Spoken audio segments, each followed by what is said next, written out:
Capítulo 8. Ahora pues, ninguna condenación hay para los que están en Cristo Jesús, los que no andan conforme a la carne, sino conforme al Espíritu. Porque la ley del Espíritu de vida en Cristo Jesús me ha librado de la ley del pecado y de la muerte. Porque lo que era imposible para la ley, por cuanto era débil por la carne, Dios, enviando a su Hijo en semejanza de carne de pecado, y a causa del pecado, condenó al pecado en la carne, para que la justicia de la ley se cumpliese en nosotros, que no andamos conforme a la carne, sino conforme al Espíritu. Porque los que son de la carne piensan en las cosas de la carne, pero los que son del Espíritu, en las cosas del Espíritu. Porque el ocuparse de la carne es muerte, pero el ocuparse del Espíritu es vida y paz. Por cuanto los designios de la carne son enemistad contra Dios, porque no se sujetan a la ley de Dios, ni tampoco pueden. Y los que viven según la carne no pueden agradar a Dios. Mas vosotros no vivís según la carne, sino según el Espíritu, si es que el Espíritu de Dios mora en vosotros. Y si alguno no tiene el Espíritu de Cristo, no es de él. Pero si Cristo está en vosotros, el cuerpo en verdad está muerto a causa del pecado, mas el Espíritu vive a causa de la justicia. Y si el Espíritu de aquel que levantó de los muertos a Jesús mora en vosotros, el que levantó de los muertos a Cristo Jesús vivificará también vuestros cuerpos mortales por su Espíritu que mora en vosotros. Así que, hermanos, deudores somos, no a la carne, para que vivamos conforme a la carne. Porque si vivís conforme a la carne, moriréis. Mas si por el Espíritu hacéis morir las obras de la carne, viviréis. Porque todos los que son guiados por el Espíritu de Dios, estos son hijos de Dios. Pues no habéis recibido el espíritu de esclavitud para estar otra vez en temor, sino que habéis recibido el espíritu de adopción, por el cual clamamos, Abba, Padre. El Espíritu mismo da testimonio a nuestro espíritu de que somos hijos de Dios, y si hijos, también herederos, herederos de Dios y coherederos con Cristo, si es que padecemos juntamente con Él, para que juntamente con Él seamos glorificados. Pues tengo por cierto que las aflicciones del tiempo presente no son comparables con la gloria venidera que en nosotros ha de manifestarse. Porque el anhelo ardiente de la creación es el aguardar la manifestación de los hijos de Dios. Porque la creación fue sujetada a vanidad, no por su propia voluntad, sino por causa del que la sujetó en esperanza, porque también la creación misma será libertada de la esclavitud de corrupción a la libertad gloriosa de los hijos de Dios.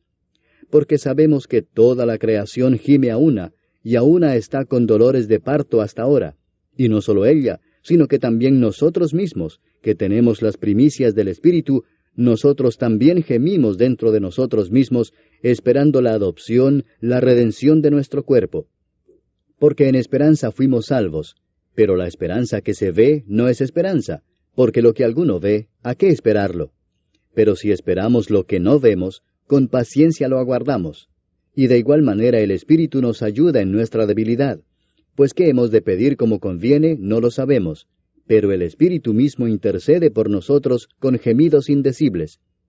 Mas el que escudriña los corazones sabe cuál es la intención del Espíritu, porque conforme a la voluntad de Dios intercede por los santos. Y sabemos que a los que aman a Dios, todas las cosas les ayudan a bien, esto es, a los que conforme a su propósito son llamados. Porque a los que antes conoció, también los predestinó para que fuesen hechos conformes a la imagen de su Hijo, para que Él sea el primogénito entre muchos hermanos. Y a los que predestinó, a éstos también llamó, y a los que llamó, a éstos también justificó, y a los que justificó, a éstos también glorificó. ¿Qué pues diremos a esto? Si Dios es por nosotros, ¿quién contra nosotros? El que no escatimó ni a su propio Hijo, sino que lo entregó por todos nosotros, ¿cómo no nos dará también con Él todas las cosas? ¿Quién acusará a los escogidos de Dios? Dios es el que justifica. ¿Quién es el que condenará? Cristo es el que murió, mas aún el que también resucitó, el que además está a la diestra de Dios, el que también intercede por nosotros. ¿Quién nos separará del amor de Cristo? ¿Tribulación, o angustia, o persecución, o hambre, o desnudez, o peligro, o espada? Como está escrito, por causa de ti somos muertos todo el tiempo, somos contados como ovejas de matadero. Antes, en todas estas cosas somos más que vencedores por medio de aquel que nos amó. Por lo cual estoy seguro de que ni la muerte, ni la vida, ni ángeles, ni principados, ni potestades, ni lo presente, ni lo porvenir, ni lo alto, ni lo profundo, ni ninguna otra cosa creada, nos podrá separar del amor de Dios que es en Cristo Jesús, Señor nuestro. Capítulo 9. Verdad digo en Cristo, no miento, y mi conciencia me da testimonio en el Espíritu Santo, que tengo gran tristeza y continuo dolor en mi corazón, porque deseara yo mismo ser anatema, separado de Cristo, por amor a mis hermanos, los que son mis parientes según la carne, que son israelitas, de los cuales son la adopción, la gloria, el pacto, la promulgación de la ley, el culto y las promesas, de quienes son los patriarcas, y de los cuales, según la carne, vino Cristo, el cual es Dios sobre todas las cosas, bendito por los siglos. Amén. No que la palabra de Dios haya fallado, porque no todos los que descienden de Israel son israelitas, ni por ser descendientes de Abraham son todos hijos, sino en Isaac te será llamada descendencia. Esto es, no los que son hijos según la carne son los hijos de Dios, sino que los que son hijos según la promesa son contados como descendientes. Porque la palabra de la promesa es esta: por este tiempo vendré, y Sara tendrá un hijo. Y no solo esto, sino también cuando Rebeca concibió de uno, de Isaac nuestro padre, pues no habían aún nacido, ni habían hecho aún ni bien ni mal, para que el propósito de Dios conforme a la elección permaneciese, no por las obras, sino por el que llama, se le dijo: el mayor servirá al menor. Como está escrito: a Jacob amé, mas a Esaú aborrecí. ¿Qué pues diremos? ¿Que hay injusticia en Dios? En ninguna manera. Pues a Moisés dice: tendré misericordia del que yo tenga misericordia, y me compadeceré del que yo me compadezca. Así que no depende del que quiere, ni del que corre, sino de Dios que tiene misericordia. Porque la Escritura dice a Faraón: para esto mismo te he levantado, para mostrar en ti mi poder, y para que mi nombre sea anunciado por toda la tierra. De manera que de quien quiere tiene misericordia, y al que quiere endurecer, endurece. Pero me dirás: ¿por qué pues inculpa? Porque ¿quién ha resistido a su voluntad? Mas antes, oh hombre, ¿quién eres tú para que alterques con Dios? Dirá el vaso de barro al que lo formó: ¿por qué me has hecho así? ¿O no tiene potestad el alfarero sobre el barro para hacer de la misma masa un vaso para honra y otro para deshonra? ¿Y qué si Dios, queriendo mostrar su ira y hacer notorio su poder, soportó con mucha paciencia los vasos de ira preparados para destrucción, y para hacer notorias las riquezas de su gloria, las mostró para con los vasos de misericordia que Él preparó de antemano para gloria, a los cuales también ha llamado, esto es, a nosotros, no sólo de los judíos, sino también de los gentiles? Como también en Oseas dice: llamaré pueblo mío al que no era mi pueblo, y a la no amada, amada. Y en el lugar donde se les dijo: vosotros no sois pueblo mío, allí serán llamados hijos del Dios viviente.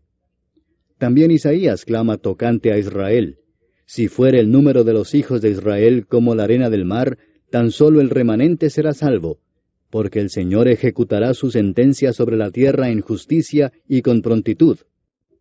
Y como antes dijo Isaías: si el Señor de los ejércitos no nos hubiera dejado descendencia, como Sodoma habríamos venido a ser, y a Gomorra seríamos semejantes. ¿Qué pues diremos? Que los gentiles que no iban tras la justicia han alcanzado la justicia, es decir, la justicia que es por fe. Mas Israel, que iba tras una ley de justicia, no la alcanzó. ¿Por qué? Porque iban tras ella no por fe, sino como por obras de la ley, pues tropezaron en la piedra de tropiezo, como está escrito: he aquí pongo en Sión piedra de tropiezo y roca de caída, y el que creyere en él no será avergonzado. Capítulo 10. Hermanos, ciertamente el anhelo de mi corazón y mi oración a Dios por Israel es para salvación, porque yo les doy testimonio de que tienen celo de Dios, pero no conforme a ciencia, porque ignorando la justicia de Dios y procurando establecer la suya propia, no se han sujetado a la justicia de Dios, porque el fin de la ley es Cristo, para justicia a todo aquel que cree. Porque de la justicia que es por la ley, Moisés escribe así: el hombre que haga estas cosas vivirá por ellas. Pero la justicia que es por la fe dice así: no digas en tu corazón, ¿quién subirá al cielo? Esto es para traer abajo a Cristo. O ¿quién descenderá al abismo? Esto es para hacer subir a Cristo de entre los muertos. Mas, ¿qué dice? Cerca de ti está la palabra, en tu boca y en tu corazón. Esta es la palabra de fe que predicamos, que si confesares con tu boca que Jesús es el Señor, y creyeres en tu corazón que Dios le levantó de los muertos, serás salvo. Porque con el corazón se cree para justicia, pero con la boca se confiesa para salvación. Pues la Escritura dice: todo aquel que en él creyere, no será avergonzado. Porque no hay diferencia entre judío y griego, pues el mismo que es Señor de todos, es rico para con todos los que le invocan. Porque todo aquel que invocare el nombre del Señor será salvo. ¿Cómo pues invocarán a aquel en el cual no han creído? ¿Y cómo creerán en aquel de quien no han oído? ¿Y cómo oirán sin haber quien les predique? ¿Y cómo predicarán si no fueren enviados? Como está escrito: cuán hermosos son los pies de los que anuncian la paz, de los que anuncian buenas nuevas. Mas no todos obedecieron al Evangelio, pues Isaías dice: Señor, ¿quién ha creído a nuestro anuncio? Así que la fe es por el oír, y el oír por la palabra de Dios. Pero digo, ¿no han oído? Antes bien, por toda la tierra ha salido la voz de ellos, y hasta los fines de la tierra sus palabras. También digo, ¿no ha conocido esto Israel? Primeramente Moisés dice: yo os provocaré a celos con un pueblo que no es pueblo, con pueblo insensato os provocaré a ira. E Isaías dice resueltamente: fui hallado de los que no me buscaban, me manifesté a los que no preguntaban por mí. Pero acerca de Israel dice: todo el día extendí mis manos a un pueblo rebelde y contradictor.